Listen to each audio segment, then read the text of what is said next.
नमस्कार। आज का हमारा टॉपिक है पौधों में जनन, रिप्रोडक्शन इन प्लांट। जैसा कि हम सब जानते हैं कि प्रत्येक पृथ्वी पर जो जीवधारी होते हैं वो लाखों करोड़ों की संख्या में होते हैं। लाखों वैरायटीज पाए जाते हैं जीवधारियों के, जिसमें से जैसे 2.5 लाख से ज़्यादा जंतुओं के वैरायटीज किस्मों का अध्ययन लगा चुके हैं, जबकि 5 लाख से भी ज़्यादा पौधों की किस्मों यानी वैरायटीज का पता लगा चुके हैं वैज्ञानिक। और भी बहुत सारे जीवधारी हैं जिसका कि खोज करना, पता लगाना अभी बाकी है। हम प्रत्येक जीवधारी को एक जीव जाति में रखा जाता है, यानी कि जितने भी जीवधारी इस पृथ्वी पर मौजूद हैं उसे किसी न किसी जाति में रखा गया है। जैसे हम मानव जाति की बात कर ले तो मानव जाति में भी कई सारे वैरायटीज हैं, यानी कह सकते हैं, वैरायटीज नहीं कह सकते हैं कि मानव बहुत हैं, और इन सभी को एक मानव जाति में रखा गया है अध्ययन की सुविधा के लिए। ठीक है, तो और हम प्रत्येक जीवधारी यानी देखते हैं तो ये देखते हैं कि उनमें कुछ न कुछ विशेषताएं, हर जीवधारी की कुछ न कुछ विशेषताएं, कुछ लक्षण मिलते हैं। मैक्सिमम लक्षण मिलते हैं, लेकिन कुछ ऐसी भी लक्षण होते हैं जो उनको एक दूसरे से अलग करते हैं। ठीक है, तो हम 2 बातों का ध्यान रखेंगे या हमारे लिए जानना बहुत जरूरी है। पहला तो ये है कि प्रत्येक जीवधारी को किसी न किसी जीव जाति के अंतर्गत रखा गया है। ठीक है, और दूसरा है कि प्रत्येक जीवधारी मरणशील है, नश्वर है। ठीक है, कोई अमर नहीं है। और जैसे हम कह सकते हैं कि पौधों का जो जीवन काल है वो 15 वर्षों तक है, और वही देख ले कि पीपल का जीवन काल तो 2500 वर्षों तक का है। ठीक है, और आगे हम बात करें तो ये जो जीव होते हैं वो उनका अस्तित्व नष्ट हो जाता है। एक टाइम ऐसा आता है, एक एज ऐसा आता है कि वो नष्ट होना ही है उनको, लेकिन वो नष्ट होने से पहले यानी उनकी मृत्यु से पहले वो अपने जैसे संतान को इस पृथ्वी पर छोड़ जाते हैं, यानी अपने जैसे संतान उत्पन्न करने के बाद ही वो मृत्यु को प्राप्त होते हैं या अपनी अस्तित्व को नष्ट करते हैं। ठीक है, तो हम कह सकते हैं कि अपनी मृत्यु से पहले जीव अपनी संतानों के रूप में अपनी जाति के नए सदस्य उत्पन्न कर जाता है। जीवों की इस क्रिया को प्रजनन या जनन कहते हैं, जिसे रिप्रोडक्शन भी कहते हैं। ये जो ये क्रिया होती है संतान की उत्पत्ति की, उसे ही रिप्रोडक्शन कहते हैं। तो पौधों में जनन 2 प्रकार के होते हैं। पहला है अलैंगिक जनन, जिसे एसेक्सुअल रिप्रोडक्शन कहा जाता है, और दूसरा है लैंगिक जनन, जिसे इंग्लिश में सेक्सुअल रिप्रोडक्शन कहा जाता है। तो अलैंगिक जनन क्या है? तो अलैंगिक जनन में कोई भी जीवधारी या पौधे अपने ही जैसे हूबहू कोई नए, यानी कह सकते हैं डॉटर पौधों का विकास कर जाता है। इसके लिए केवल सिंगल जीव ही काफी है अलैंगिक जनन के लिए। इसमें कोई विशेष अंग नहीं पाया जाता है, इस रिप्रोडक्शन के लिए कोई ऊतक नहीं पाया जाता है। ये बहुत ही सरल प्रक्रिया है और बहुत ही सरल जीवों में भी ये होता है, सरल ऑर्गेनिज्म में होता है। ठीक है, तो इसको हम पॉइंट वाइज करके देखेंगे। अलैंगिक जनन की कई विधियां हैं: द्विविभाजन, बाइनरी फिजन, बीजाणु जनन, स्पोरुलेशन, मुकुलन, बडिंग, कलिका, जेम्यूल्स और खंडीभवन, फ्रेगमेंटेशन, पुनरुद्ध भवन, रीजनरेशन। ठीक है, यानी ये सब इसकी विधियां हैं। तो पहले हम अलैंगिक जनन के बारे में तो जान लिए। लैंगिक जनन, लैंगिक जनन में क्या होता है, इसके लिए दो गैमीट्स यानी इसके लिए दो जीव होते हैं, दो गैमीट्स होते हैं जो जीवों के अंदर बनते हैं रिप्रोडक्शन के लिए। ठीक है, ये हैप्लॉइड जो सेल्स होते हैं, दो हैप्लॉइड सेल्स गैमीट्स के मिलने से, दो हैप्लॉइड सेल किसका, मेल गैमीट और फीमेल गैमीट, दो गैमीट से मिल करके जाइगोट का निर्माण होता है, जो जाइगोट ही आगे चल करके वो पेरेंट सेल या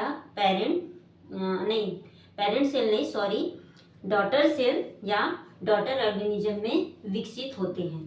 ठीक है, और इस जाइगोट में मेल गैमीट और फीमेल गैमीट के जो कैरेक्टरिस्टिक होते हैं वो एक समान नहीं होते हैं। ठीक है, वो बहुत ही रैंडमली वितरित होते हैं किसमें, जाइगोट में। ठीक है, तो जाइगोट जो बनता है वो हूबहू पेरेंट ऑर्गेनिज्म जैसा नहीं बनता है, पेरेंट सेल जैसा जाइगोट का सेल नहीं होता है, लेकिन इसमें होता है। ये हूबहू बना सकता है लेकिन ये लैंगिक जनन नहीं बना सकता है।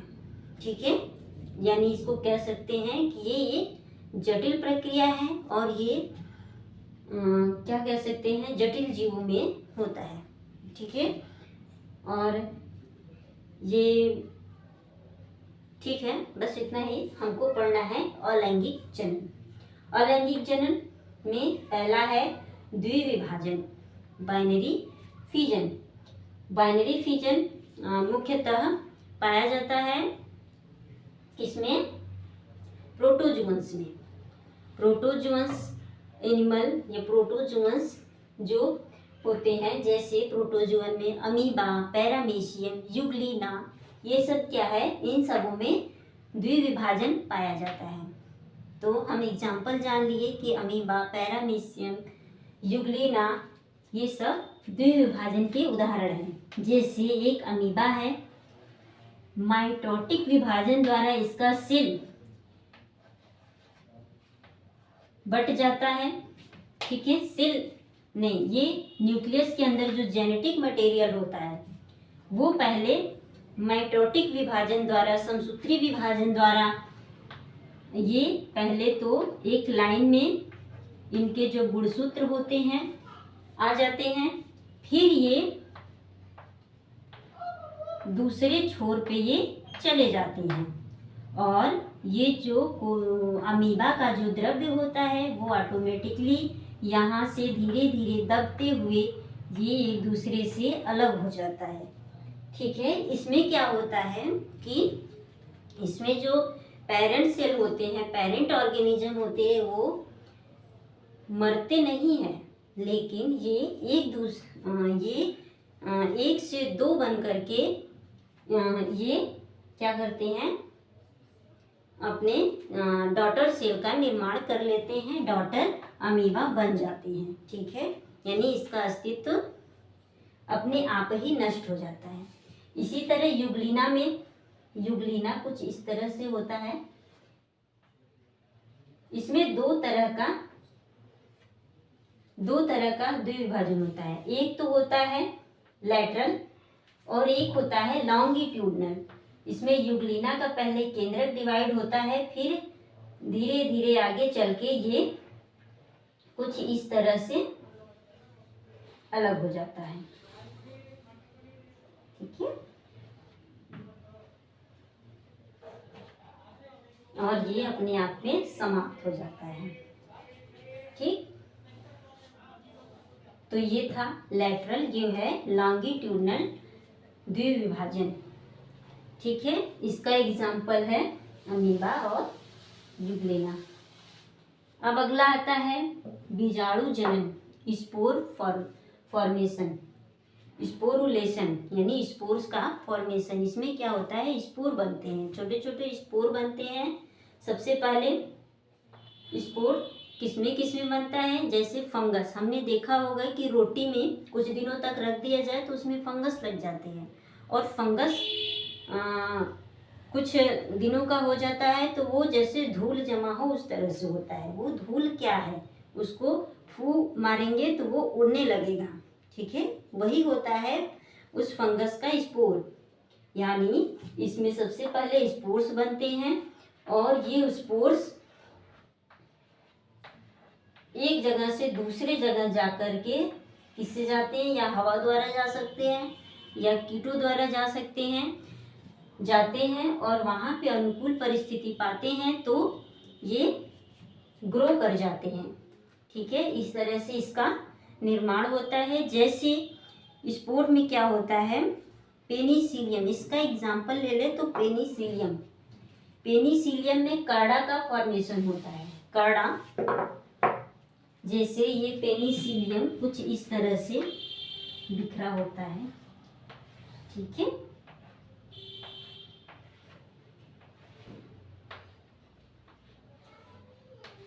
ये है पेनिसिलियम, ठीक है।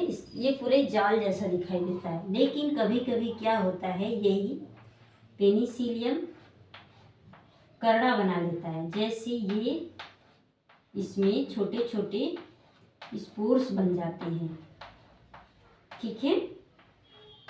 और ये स्पोर्स नीचे गिर जाते हैं और गिरने के बाद एक नया पेनिसिलियम, अनुकूल परिस्थिति आता है तो एक ये नया पेनिसिलियम बन जाता है। तो इसमें क्या होता है, स्पोरुलेशन कुछ इस तरह से होता है। तो इसका एग्जाम्पल देख लिए। अब आगे है मुकुलन। मुकुलन जिसे हम बडिंग कहते हैं। बडिंग द्वारा कैसे होता है, तो इसमें क्या होता है, बड निकलता है। जैसे इसको एक एग्जाम्पल के द्वारा समझे तो ये है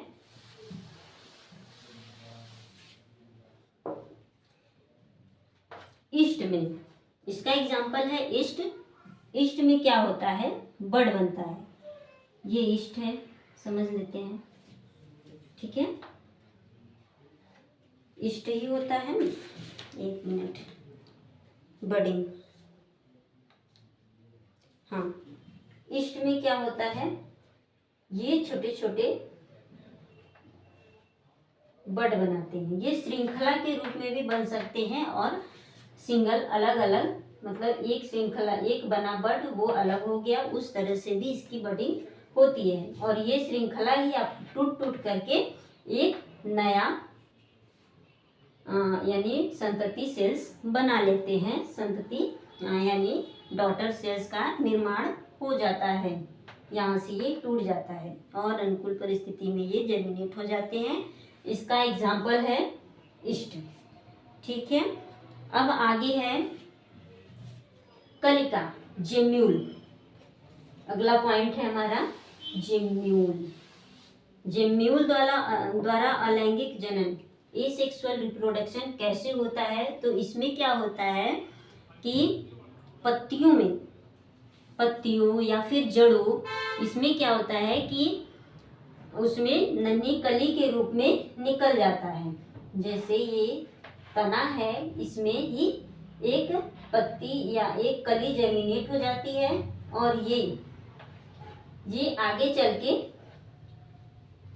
एक नया पौधा बन जाता है, ठीक है। ये था मुकुलन, जिसका एग्जाम्पल है कलिका। कलिका का एग्जाम्पल है फ्यूनेरिया। अब आगे है खंडी भवन। खंडी भवन में क्या होता है, फ्रेगमेंटेशन, इसको इंग्लिश में बोलते हैं। फ्रेगमेंटेशन में क्या होता है, जैसे प्रोटोजुआ में अमीबा आता है। अमीबा को यदि काट दिया जाए तो उसमें जो भी उस कटे हुए भाग में यदि केंद्रक का थोड़ा सा भी भाग आ जाता है तो वो एक नया अमीबा बन जाता है। यानी ये खंडी भवन यानी टूट टूट करके इसका जनरेट होता है, इसका जनन होता है। ये था एग्जाम्पल कि इसका एग्जाम्पल है अमीबा या स्पाइरोगाइरा। स्पाइरोगाइरा में भी ये सेप्टा पाया जाता है कुछ इस तरह से।